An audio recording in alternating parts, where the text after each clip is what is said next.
நான் ஒரு சின்ன ஒரு வரலாற்று செய்தி மட்டும் சொல்லலாம்னு நினைக்கிறேன். ஒரு 1200 ஆண்டுகளுக்கு முன்பே இந்த வட தமிழக பகுதியில் ஒரு பேரரசன் ஒருத்தன் ஆட்சி செஞ்சான்.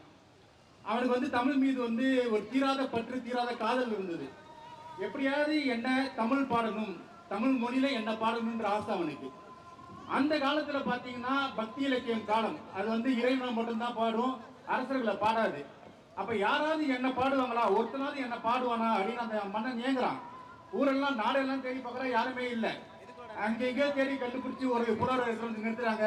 கடைசியில அது யாருன்னு பார்த்தா அவனோட தம்பி. அவனோட தம்பிக்கு என்னவோ அண்ணனை வீழ்த்திட்டு நாட்டை பிடிக்கணும்னு ஆசை. அவன் சொல்றான், நான் சிறந்த புலவன், என்னால உன சிறப்பா தமிழ்ல பாட முடியும், ஆனா நான் சொல்ற நிபந்தனையை நீ ஏத்துக்கிட்டீங்கன்னா நான் உன்னை பாடுறேன் அப்படின்னு சொல்றான். பரவாயில்ல, நீ சொல்லி, நீ என்ன நிபந்தனை சொன்னாலும் நான் ஏத்துக்கிறேன் அப்படின்றான் அண்ணன்.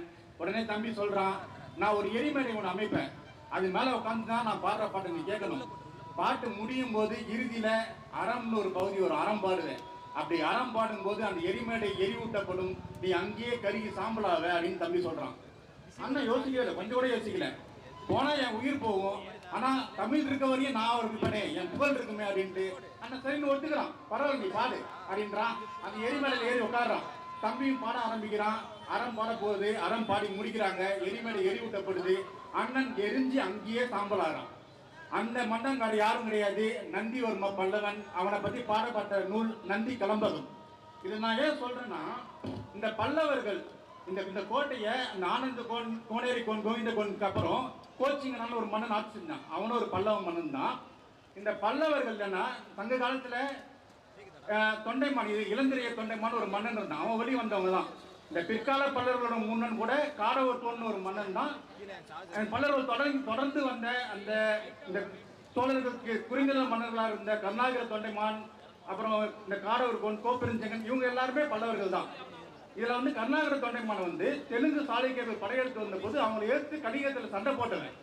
இப்படி பல்லவர்கள் முழுக்க முழுக்க தமிழுக்காக உயிரை விட்டவன் ஒரு பல்லவன், தெலுங்குல எடுத்து சண்டை போட்டவன் ஒரு பல்லவன். தமிழுக்காகவே வாழ்ந்த இந்த பல்லவ மன்னர்களை எப்படியாவது தெலுங்கர்களை திருச்சிடணும் அப்படின்னு ஒரு கூட்டம் சுத்துது. வரலாற்று இந்த திராவிடர்கள் எப்படியாவது இவங்களை வந்து தெலுங்கர்களை காமிச்சிடணும், தெலுங்கர்களை மாத்திடணும் அப்படின்ற மாதிரி ஒரு வேலையில் ஈடுபட்டு இருக்காங்க. நம்ம ஒருவேளை பல்லவர்கள் தாராவாத்து கொடுத்துட்டோம்னு வச்சுக்கோங்களேன், தெலுங்கர்கள் நீங்க வச்சுக்கோங்க அப்படின்னு தாராவாத்து கொடுத்துட்டோம்னு வச்சுக்கோங்களேன், தமிழர்களோட மிகப்பெரிய கலை பொக்கிஷமான மாம்பழப்பட்டி தாராவாத்து கொடுத்துடணும். இப்ப எப்படி வந்து திருவண்ணாமலை வந்து கொஞ்சம் கொஞ்சமா அவங்க போயிட்டு இருக்கோ, அதே மாதிரி வந்து மாம்பழப்புறமும் போயிடும். இந்த மாதிரி நம்மளோட வரலாறு நம்ம படிக்காம விட்ட இந்த காரணம் தான் இதெல்லாமே. இப்ப இந்த மாதிரி ஒரு சூழல் வராம இருக்கணும்னா நமது வரலாறை முழுவதும் அறிஞ்ச ஒரு தமிழர் நம்ம நாட்டை ஆளணும். என் தாய்மாமன் சீமான் நம்ம நாட்டுக்கு முதலமைச்சரா இருக்கணும். ஒரு வரலாற்று செய்தி மட்டும் சொல்லிட்டு நான் விடைபெறேன். சங்க காலத்துல கிட்டத்தட்ட 2000 ஆண்டுகளுக்கு முன்பு சேரனுக்கும் சோழனுக்கும் மிகப்பெரிய போர்ல வந்து சேரன் வலிமையா இருக்கான். இந்த போர்ல வந்து சோழர்கள் எப்படியாவது வெற்றி பெற நினைக்கிறாங்க, முடியல. சோழர்களோட வாரிசு ஒரு 9 பேர் இருக்காங்க, 9 பேரும் விழுந்துறாங்க அந்த போர்ல. சோழ வேந்தனும் விழுந்துறான். ஒரு சின்ன பையன் மட்டும் சேரன் சிறைப்பட்டுறான். இந்த கதையை நீங்க வேற மாதிரி கேட்டிருக்கீங்க, ஆனா இது வரலாறு, இது வந்து உண்மை.